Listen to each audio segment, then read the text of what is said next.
Bienvenidos a Harry Potter Theory Español. En este video vamos a hablar de las leyes mágicas. Sí, así como en la sociedad Muggle, los magos y brujas deben comportarse siguiendo una ley y un orden. Vimos un poco de esto en las películas, como cuando Harry tuvo que ir a su audiencia disciplinaria ante el Wizengamot. En esta instancia, Harry hizo magia siendo menor de edad, un encantamiento Patronus, para ahuyentar a los dementores que los atacaron a él y a su primo Dudley. Audiencia disciplinaria del 12 de agosto.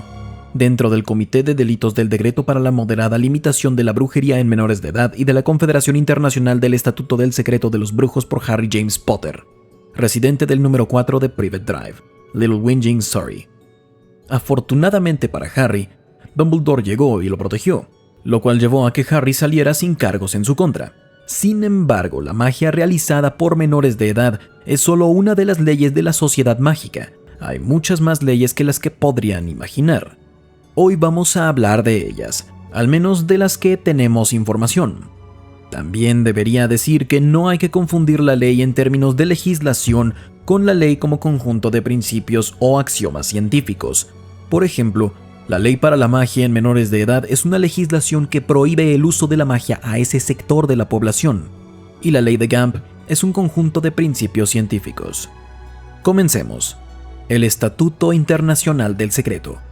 Comencemos con la más grande y debatiblemente la ley más importante de la magia, el Estatuto Internacional del Secreto.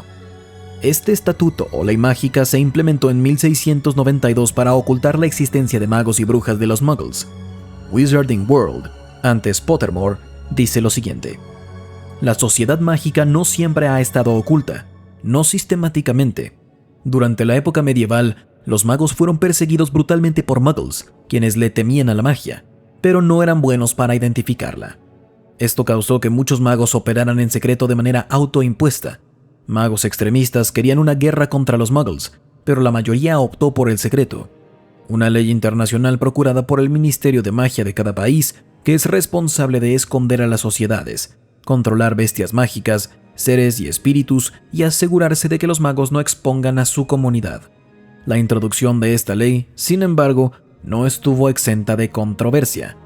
El Estatuto Internacional del Secreto ha sido una fuente de mucho debate en la sociedad mágica, principalmente porque la gente se ha preguntado si los magos son quienes deberían vivir ocultos. Esta es una de las más grandes y más importantes leyes mágicas, ya que directamente separa a los Muggles de los magos. Los atentados contra esta ley mágica se toman muy en serio, quizá más que cualquier otro tipo, y los castigos pueden ser severos.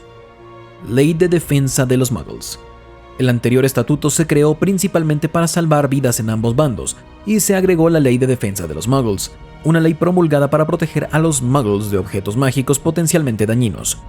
Esta ley fue parcialmente escrita por Arthur Weasley, jefe de la Oficina contra el Uso Incorrecto de Artefactos Muggles del Ministerio. La Ley de Defensa de los Muggles fue una de las razones por las que el ministerio hacía, y tenía la autoridad para ello, redadas. Buscaba en los hogares de los sangre pura, quienes odiaban a los Muggles, toda clase de objetos oscuros. Esta ley obligó a gente como Lucius Malfoy a ir a Borgin y Burkes a vender reliquias familiares. El decreto para la confiscación justificable. Una vez más, como continuación de la ley anterior, tenemos el decreto para la confiscación justificable, que permite al Ministerio de Magia confiscar cualquier objeto que sospechen sea ilegal. El ministerio podía conservar dichas posesiones para investigarlas durante 31 días. Rufus Scrimgeour usó esta ley para investigar los objetos que el trío recibió por parte de Dumbledore en su testamento, incluida la espada de Gryffindor.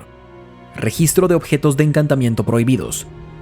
Una vez más, en el mundo de los objetos y artefactos mágicos tenemos el registro de objetos de encantamiento prohibidos, el cual dictamina qué objetos pueden y cuáles no ser usados de manera mágica. Básicamente es una lista de objetos que los magos y brujas tienen prohibido legalmente modificar con la magia.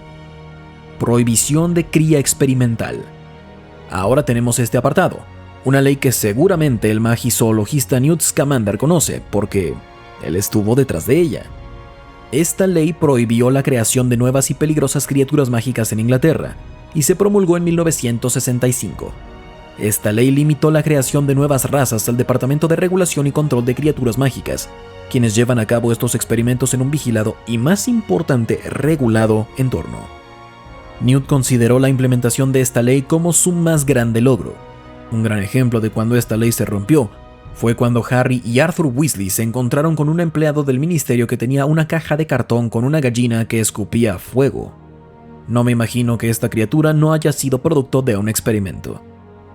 Registro y código de conducta del hombre lobo.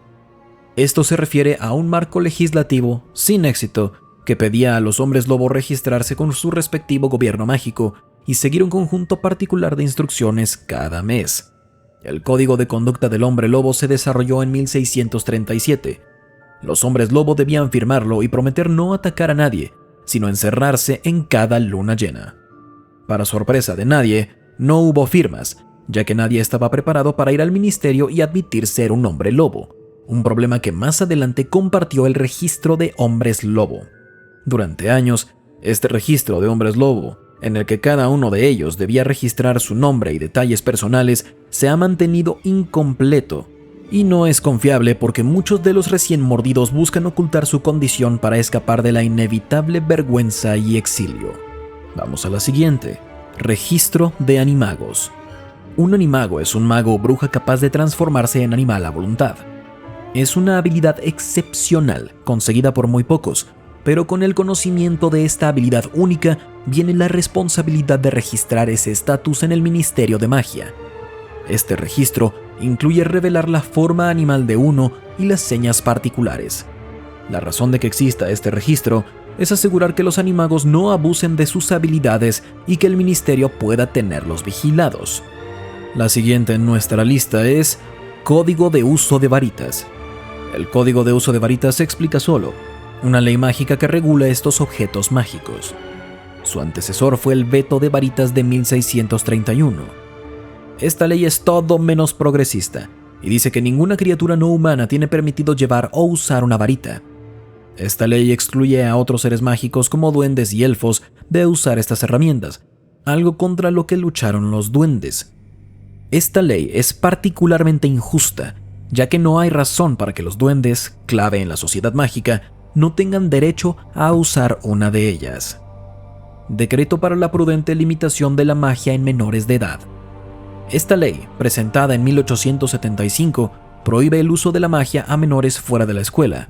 Menores de edad quiere decir magos y brujas de menos de 17 años, quienes aún tienen el detector. Esta ley, aplicada por la Oficina del Uso Incorrecto de la Magia, es la que llevó a juicio a Harry. El único lado positivo de esta ley es que se daban advertencias antes de que se tomara acción. Sin embargo, las ofensas recurrentes recibían consecuencias severas, como la expulsión de Hogwarts y que las varitas fueran quebradas. La cláusula 7, que dice que en caso de que un estudiante pueda probar que estaban en situación de vida o muerte, permite que se otorgue un perdón. También vale la pena decir que muy jóvenes magos y brujas están exentos de esta ley, ya que casi no tienen control sobre la magia que producen. Un ejemplo es cuando Harry hizo, sin querer, que desapareciera el vidrio en la Casa de los Reptiles. Prohibición universal de los duelos. La información de este documento no está totalmente clara. De las fuentes disponibles no queda bien definido si este documento se refiere a la versión deportiva de los duelos o los de mayor riesgo, letales y totalmente serios. Tampoco está claro si este documento se aprobó o no, y si sí, en qué año se hizo. Quizá en 1994 o 1995. Se dice que en estos años, el Ministerio Británico intentó que los países del mundo aceptaran esta prohibición internacional de los duelos. Percy Weasley estaba trabajando duro para que Transilvania se uniera a esta iniciativa. Ley de Rappaport. Esta ley se presentó en 1790 por Emily Rappaport, la 15ª presidenta de MACUSA, el magicongreso único de la sociedad americana. La ley se implementó para crear más distancia entre la comunidad no maga y la mágica. Si creen que el Estatuto Internacional del Secreto era malo, esta ley los va a sorprender. Bajo esta ley, los magos y brujas tenían totalmente prohibido casarse y hacerse amigos de quienes no fueran mágicos. Esta ley era la que prohibía a Jacob casarse con Queenie en Animales Fantásticos. Solo se permitían interacciones superficiales que tuvieran que ver con actividades del día a día. Afortunadamente, Esta ley se derogó en 1965.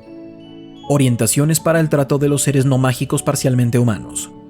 Esta ley, de un nombre bastante largo, era un conjunto de reglas y regulaciones publicadas en una fecha desconocida que se encargaba de gobernar el trato de los seres mágicos que no podían considerarse totalmente humanos, es decir, criaturas o seres como vampiros y arpías. La función de esta legislación era prevenir la discriminación y prejuicios contra estos casi humanos, quienes frecuentemente eran estigmatizados o discriminados por la sociedad mágica. Carta de Derechos del Wizengamot. La Carta de Derechos del Wizengamot era una lista de derechos correspondiente al Wizengamot, el parlamento y la corte más importante de Inglaterra. La Carta de Derechos se refiere específicamente a los del acusado, el interrogante y el Wizengamot como un todo. Uno de estos derechos era que el acusado tenía derecho a presentar testigos a favor de su caso. Eso fue lo que ayudó a Harry durante su juicio. Maldiciones imperdonables. Usar una de las maldiciones imperdonables, Avada Kedavra, la maldición asesina, Crucio, la maldición para torturar, o Imperio, la maldición Imperius, te garantiza una sentencia de por vida en Azkaban. Esta ley de vez en cuando permitía que se usaran como en la Primera Guerra Mágica, en la que a los aurores les permitieron usar las maldiciones para capturar a los magos tenebrosos que seguían sueltos. Veritaserum. El Veritaserum es un suero de la verdad que obligaba a quien lo bebía a responder preguntas con honestidad. El uso de esta poción está estrictamente controlado por el ministerio. Incluso si eres capaz de producirlo, no significa que vayas a ser capaz de usarlo, al menos legalmente. Conjuración. La conjuración es una forma avanzada de transformación donde magos y brujas producían objetos de la nada. Hay una legislación mágica que habla de los límites de esta magia. Definen lo que puede y no puede ser conjurado. Aparición. La aparición, que es la habilidad para teletransportarse, es materia de legislación del Ministerio de Magia también. Para que alguien pueda hacerlo libremente, debe tener una licencia. Y para obtener dicha licencia, uno debe realizar su trámite correspondiente en el Departamento de Transportes Mágicos. Sigamos. Crops. Los Crops son una raza de perro parecida a un Jack Russell Terrier. La principal diferencia entre uno y otro es que los Crops tienen una cola bífida. La ley mágica dice que uno debe cortar esa cola del Crop para mantenerlo escondido de los Muggles. Residencia. Todos los magos y brujas desde que estudian son rastreados en un registro que tiene su lugar de residencia. No está claro si magos y brujas están legalmente atados a reportar su domicilio actual en el ministerio. Y eso es todo en este video. Espero haber cubierto cada una de las leyes mágicas que hay en la serie. Apuesto a que hay muchas otras que simplemente no llegaron a la historia. Si alguna no está presente, siéntanse con libertad de decirlo ahí abajo. Y si les gusta el contenido, ya saben que nos ayuda mucho que dejen un like y se suscriban al canal. Hasta la próxima, recuerden, la magia florece solo en almas únicas.